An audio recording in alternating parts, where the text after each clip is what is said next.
विजय वडेट्टीवार यांनी भविष्यवाणी विषयावर कोर्स केलाय वाटतं. कारण ते आजकाल प्रत्येक विषयावर भविष्यवाणी करत असतात. त्यांच्या मनात जे कपोकल्पित येत असतं ते मीडियासमोर मांडून महाराष्ट्रात सनसनी करण्याचा प्रयत्न करतात. अजितदादा हे काम करणारे व्यक्तिमत्व. एक दिवसही त्यांच्यामुळे काम थांबायला नको म्हणून लगेच 2 दिवसात शपथविधी घेण्यात आली. काँग्रेसवाल्यांनी पाहिलेलं स्वप्नभंग झाल्याने त्यांच्या पोटात दुखतंय. अजित पवारांच्या अंतिम संस्कारानंतर लगेचच उपमुख्यमंत्री पदाचा शपथविधी उरकण्यात आला आणि दोन्ही राष्ट्रवादी एकत्र येऊ नये यासाठी हा कट असल्याचं वक्तव्य विजय वडेट्टीवार यांनी केलं होतं. त्यावर परिणय फुके यांनी प्रतिक्रिया दिली.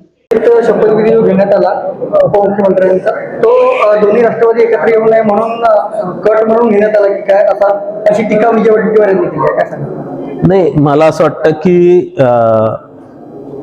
विजय वडेट्टीवार जे आजकाल मला वाटतं त्यांनी भविष्यवाणीचा जे अभ्यासचा कोर्स केलेला आहे, त्याचा काही कोर्स केलेला वाटतं. कारण ते प्रत्येक विषयावर भविष्यवाणी करत असतात आणि काहीतरी त्यांच्या मनात जे कपोकल्पित त्यांच्या डोक्यात काहीतरी विचार येतात ते त्या मीडिया पुढे बोलून आणि काहीतरी महाराष्ट्रामध्ये सनसनी करण्याचा ते प्रयत्न करत असतात. दोन्ही राष्ट्रवादींना एकत्रित ज्यावेळेस यायचं असणार ते येऊ शकतात.